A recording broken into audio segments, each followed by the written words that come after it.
Hello, everybody. My name is Carante, and as probably you can tell, English is not my mother language, so hopefully my accent will not be very intrusive. I'm going to show you what we are going to do today. This is just an example. It's not exactly what we are going to do, but just to make you get a feel for it. So what we're going to do is to have a couple windows that we can drag and that will stay on top.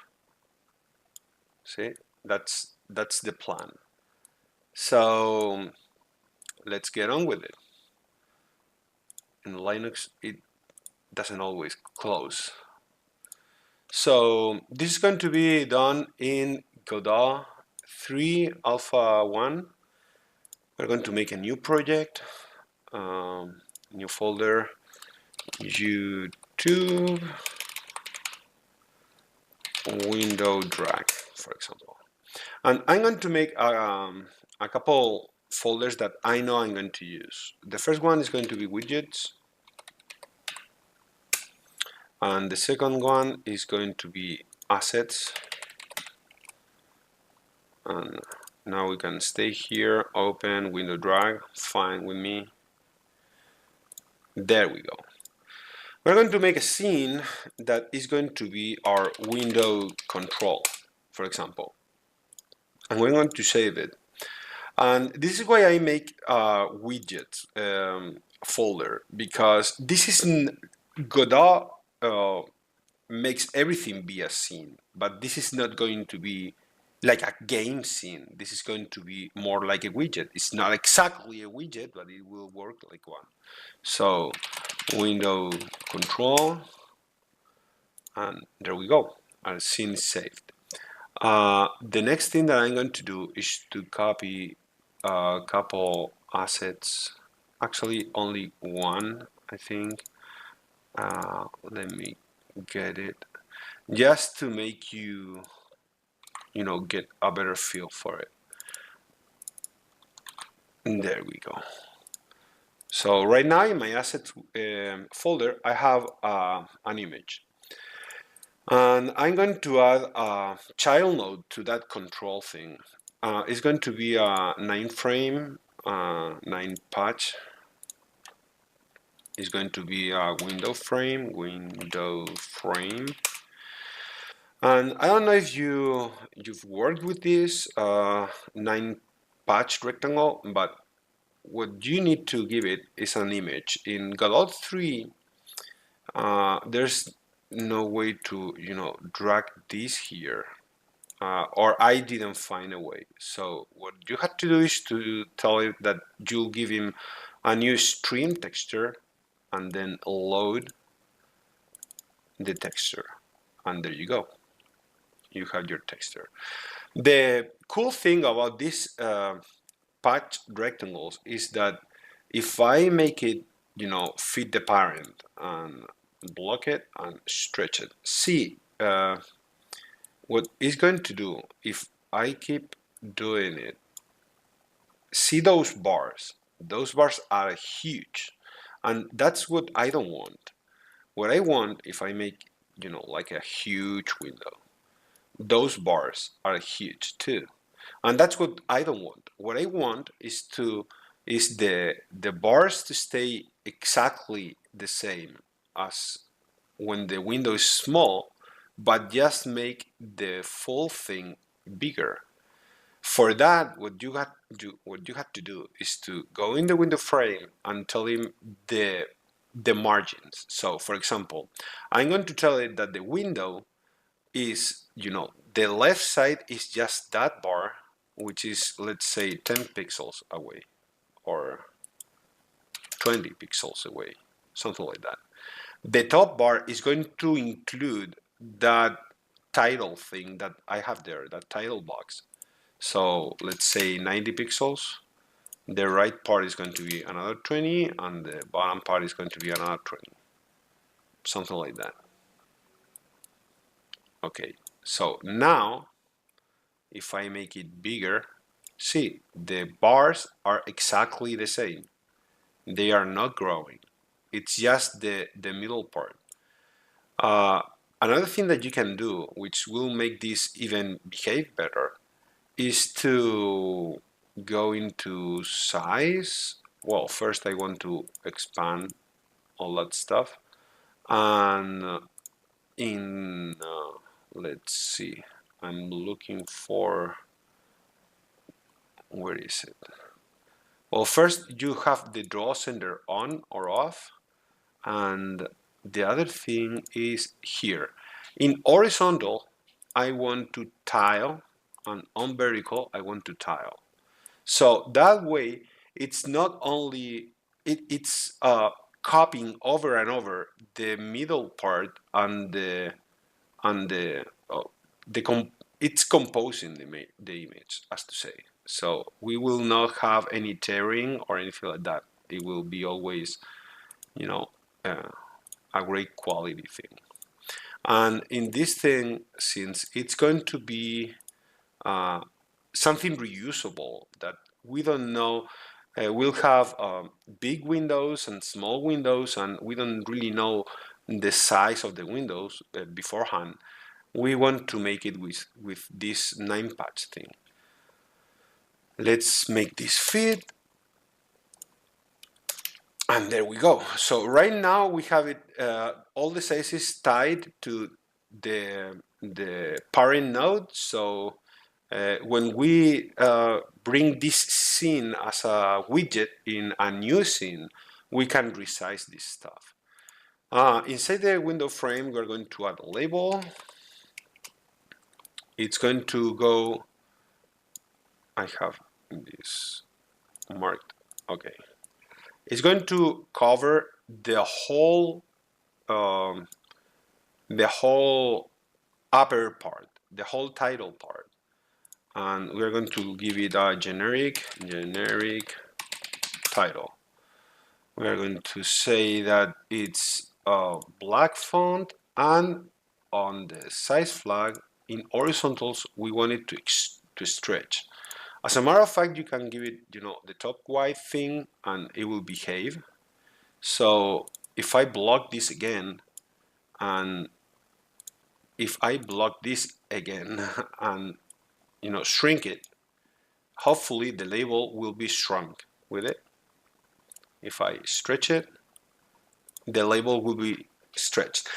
And I want to fill the whole title thing, because when you want to drag the window, you don't want it to, behave like this. You don't want to grab any part of the window and make it draggable. You want to drag only the top part. So that's what we are going to use as a reference, the title size and the title position. So in the top node, we're going to add a new script. We're going to delete all this stuff. And since this is something that we are going to reuse, what you want to do is to make this a tool. If you've never used the tool, this is a pretty easy to do thing, and it helps a lot. We're going to export a variable called title, and the generic title is going to be generic title, just title. And right now, if I go to the editor, here I have a new variable that I can change. The thing is that it's not doing anything right now. So we have to bind this editor part in the inspector with our nodes. So what we're going to do is to give it a setGet resource function, set title. What this is going to do is whenever you change anything in the inspector, it's going to call this function. So we make that function set title t, and the title is going to be t, and the get node, I left it as label. Let's change that. Title. My node title offset text is going to be title. And that's about it. So right now, if I change my title, oh, I didn't update it. Update. Save, done to the. See?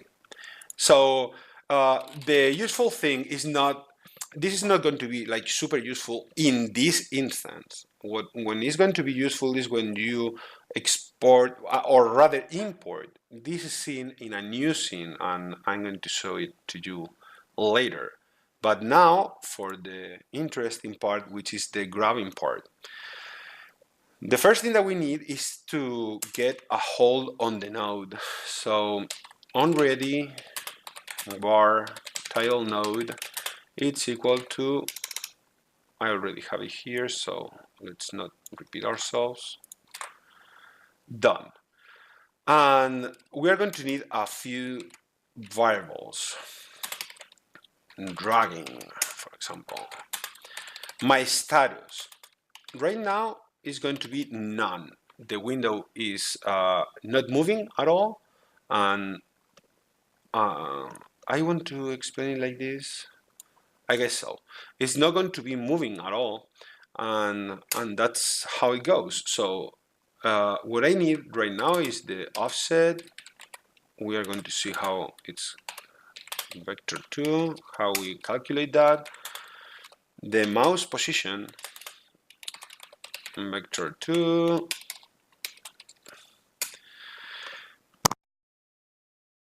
And I'm going to grab the size of the title node.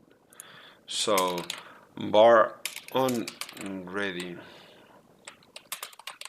a new variable that is going to be like bar size. This bar size, I could call it title size, but I rather call it var size just in case you decide to make something different. Like for example, instead of this composing image, you can have a different texture for the bar, and you can use that. I mean, I try to make my code as portable and changeable as possible. So my bar size is going to be my title node get size. Now we have the size of everything. Let's give ourselves a little room and make this a tad bigger. As a matter of fact, we can do it like that. It will be a lot easier. So let's get on with the moving part. And the first thing that we're going to do is to call the input. So input event. Okay, this is a virtual method that you can override just like that. I've tried GUI input, but I found it to be not as responsive as input, so I'll go with input. But if you work with input all the time, it's going to get kind of lucky. So what you want, the first thing that you want to do is to discriminate that you are using, for example, the left button mouse. Okay, so you go to project, to your project settings, You go to your input map and you add an UI left click, for example. And here you add a mouse button, left button. Done. Now we can refer to that. So if event is action press, is action pressed, we left click. Now we know that we are, clicking using the left mouse button.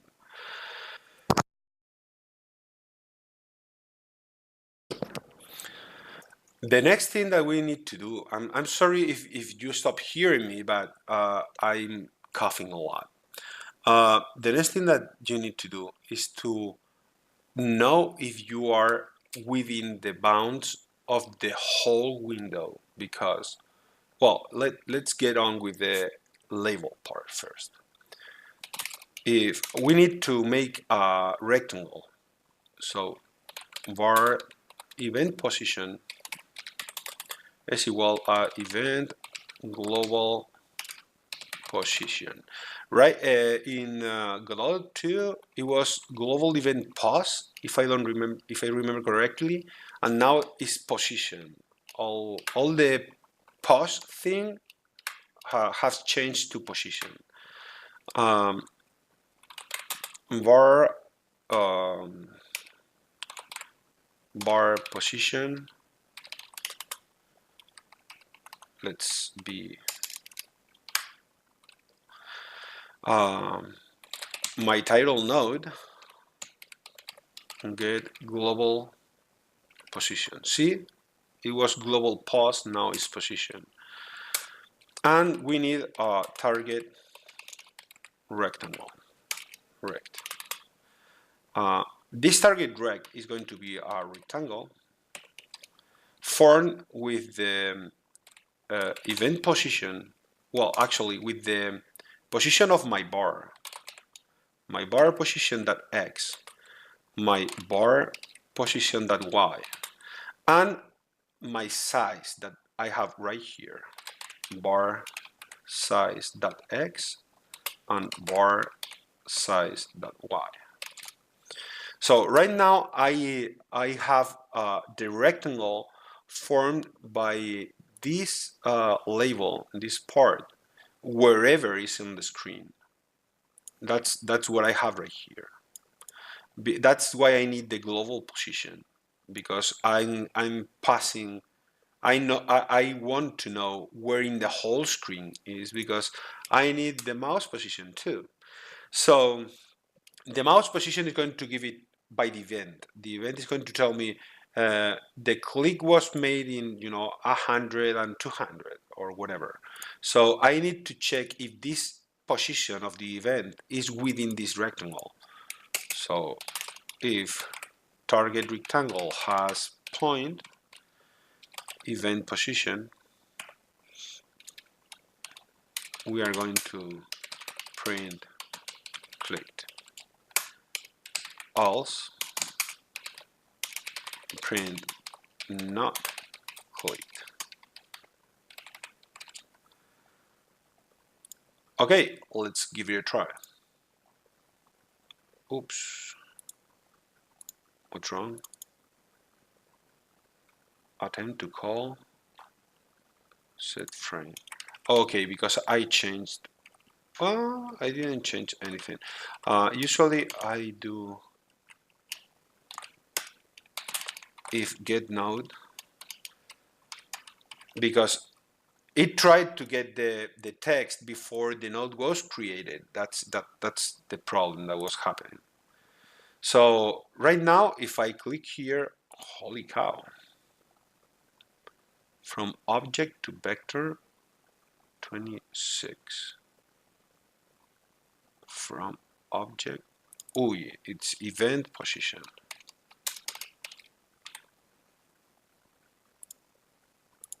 So right now I'm clicking on the screen, but it's not being clicked. But if I click on the bar, we are detecting where the bar is. Not bar, bar, not bar, bar. So that thing is working. Now what I want to do is, now that we have identified that the screen is the bar is being clicked, what we are going to do is to change our status from none to clicked. Status clicked. We can do that with enums or whatever. This is just a like easy and fast example. And right here is where I want to calculate my offset, because that's the offset between the between the label and the mouse.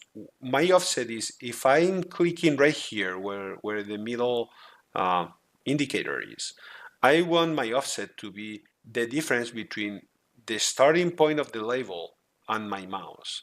That way, when I drag around the whole thing, it will not position the screen, the left corner on my mouse. It will keep, the ratio.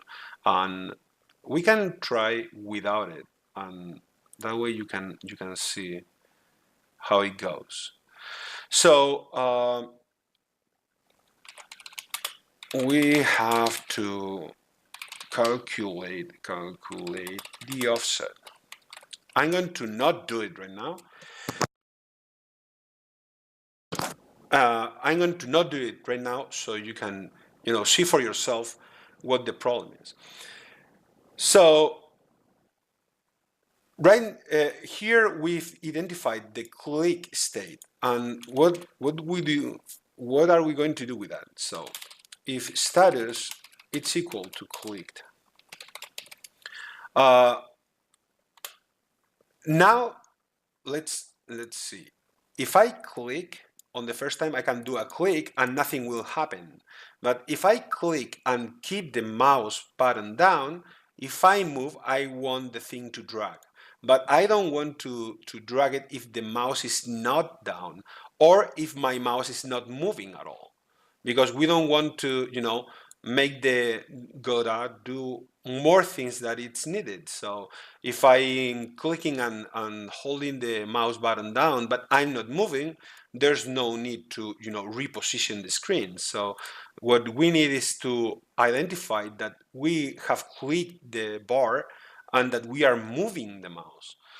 And for that, it was a bit tricky and took me a little, but there's a way to find out.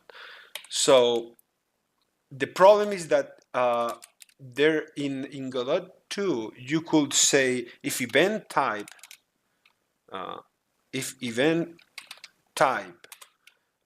was equal to whatever, you could do whatever else, but that's not available anymore.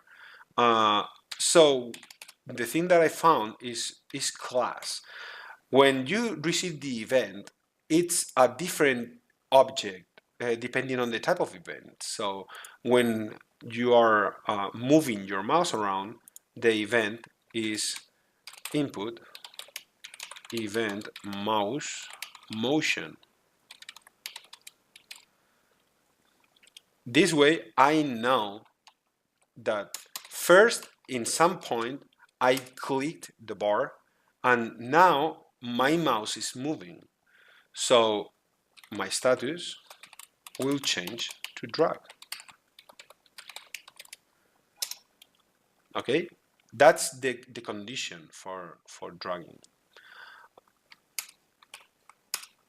And we have to take care of when I release the button, because if I don't take care of that, I will be dragging forever. So if status is dragging,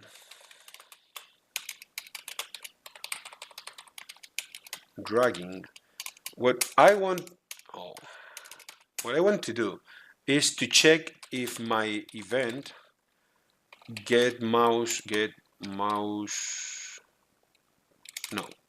button mask, that's the thing. This will give me a mask with the button of the mouse that is being pressed. Those masks are defined in the global of Godot, so those are constant. Button left.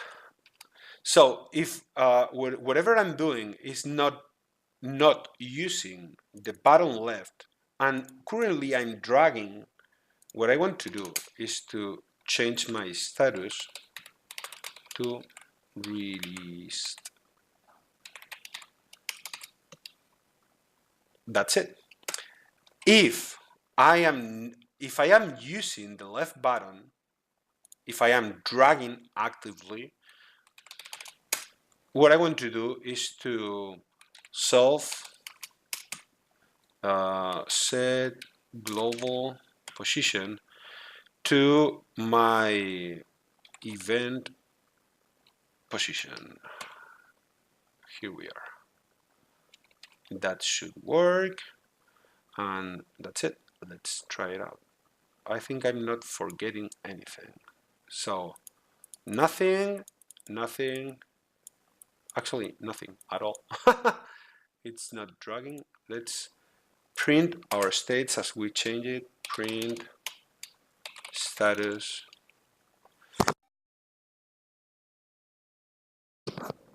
Oh man, I'm coughing a lot.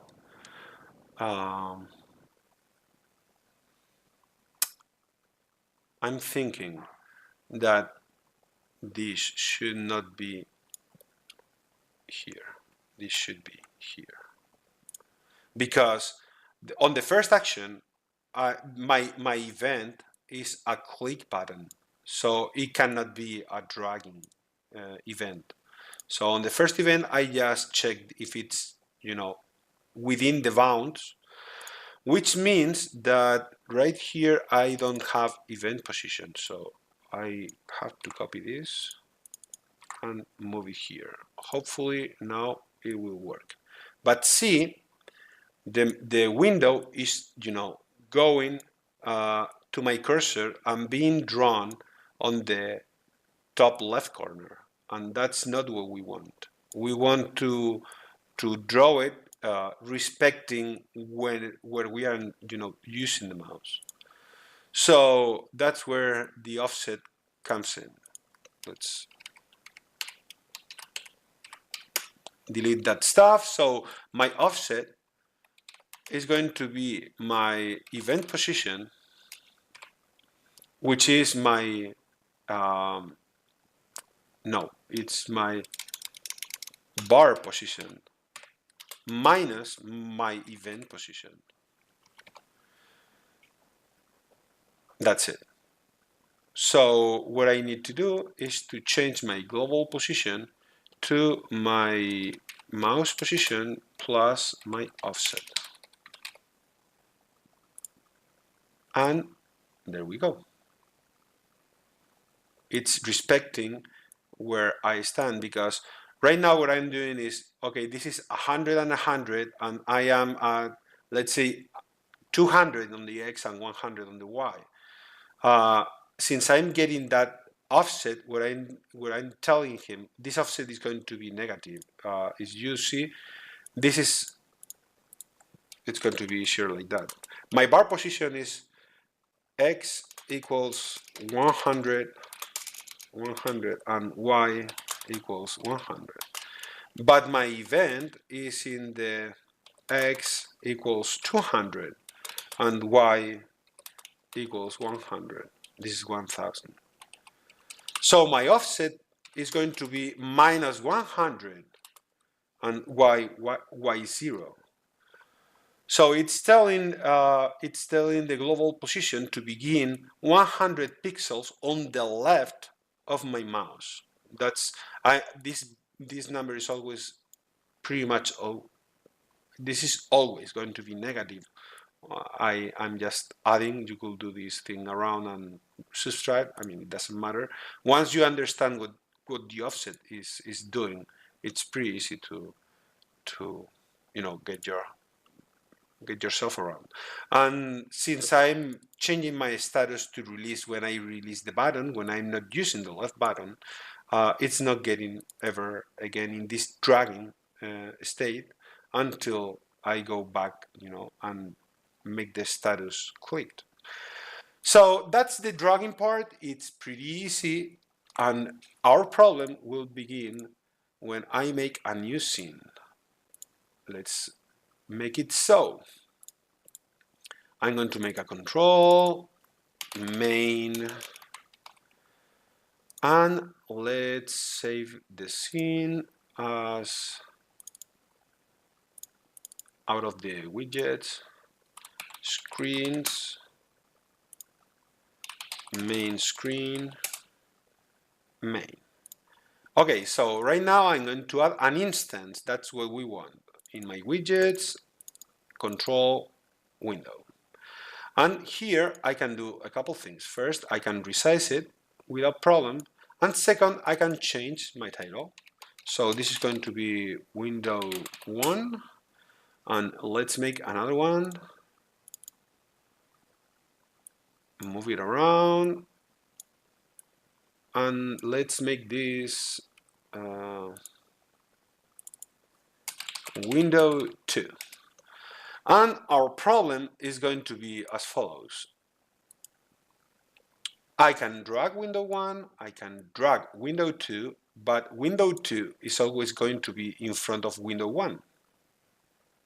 So that's not what we want. What we want is to make the window 1 pop in front of window 2.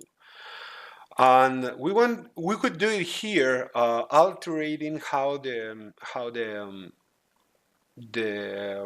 I'll say it, how the nodes are drawn, but that will make for a very finicky thing. I want to make a control that has everything within itself, so I don't need to tinker around with it. I'm back and so let's go to our script. Sorry for interruptions. I'm with the call and I'm coughing a lot. So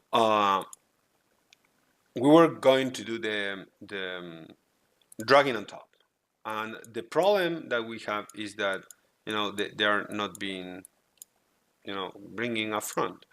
And the other thing is that these controls don't have they are not useful just like this in a main window. What do I mean with that? Well, this window control has nothing but the title. It doesn't have any information. It doesn't have anything at all. So what you want to do probably is to make a new scene and make a new control that will be, for example, quest detail control. Now you're going to save your scene, and I save it in scenes. Quest detail. Let's see. Quest detail panel or window.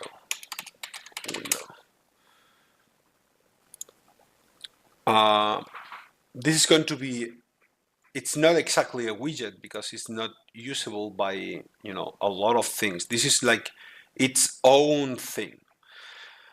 So we're going to use the window here because it's a window control. The first thing that we want to do is to make the parent being in command, and now we have a fully controllable window that is going to do whatever we want to.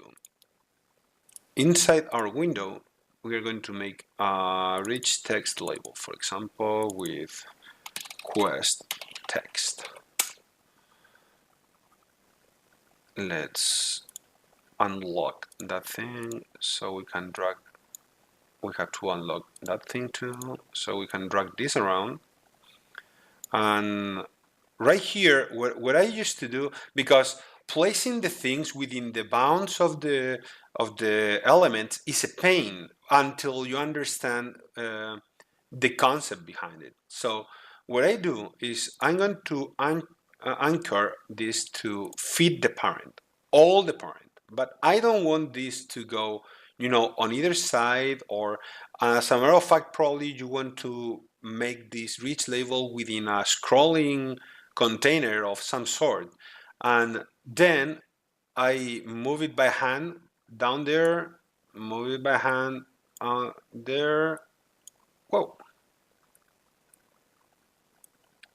there and there. That should make the margins behave.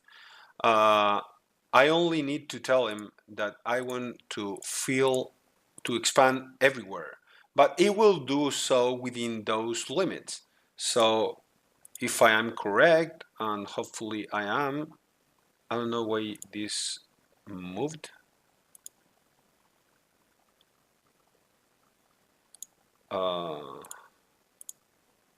Okay.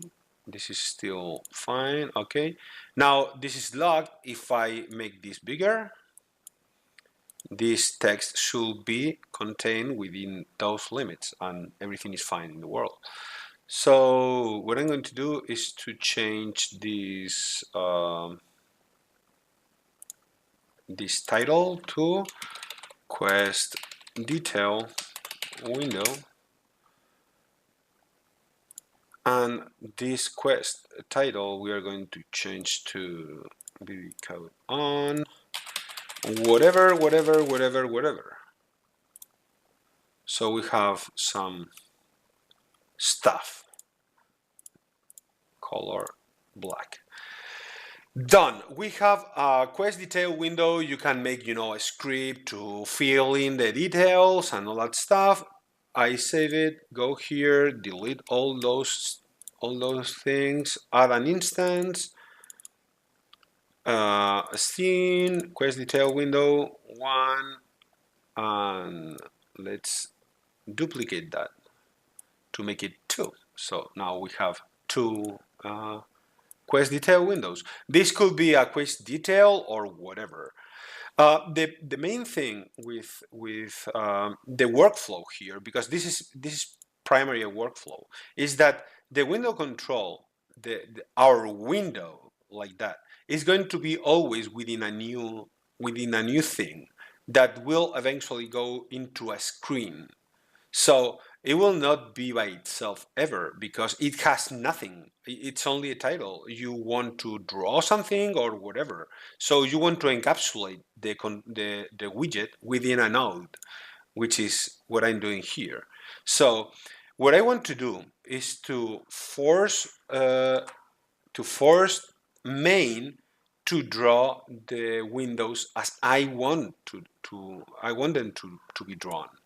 So right now, one is on top and the other is not. Both are fully functional, but it's not going up.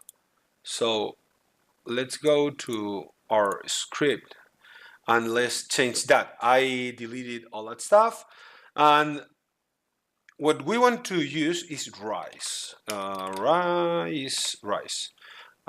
This command, what makes it is make the node go up.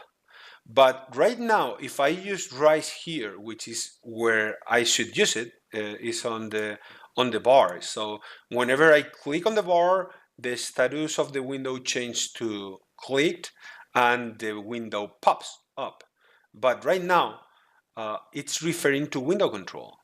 So what happens with everything within the window, like this quest text? Is going to be on the bottom. So what I want to do is to change this, the quest detail control. That's the one that I want to bring up because it's the one that is going to be on a screen. So what I need to do is to check if we have a parent. If get owner, if we have an owner right now, get owner rise. So hopefully that's everything we need, pretty much. So let's moving. So there you have it. It's pretty easy when you know what you want, and it was a pretty finicky problem. I'm noticing that it jumps a bit on the top part. It's not a big problem. The usefulness of this control window is that you can reuse it all the time. That's the best part of it. So here in quest detail control, you can change in the inspector the name, the title, and all that stuff.